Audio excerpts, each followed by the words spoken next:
There's two super effective ways to delete collections off of your credit report. The first way, and probably the easiest way, is going to be disputing directly with the consumer reporting agencies. So that's going to be TransUnion, Equifax, and Experian.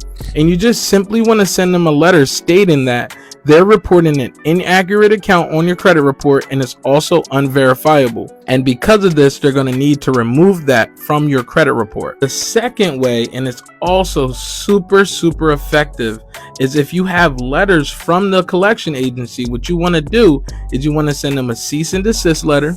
You want to also send them a debt validation letter, and you're going to want to also send them an invoice, and you want to highlight all of the violations under the FDCPA, and you want to circle it and highlight it.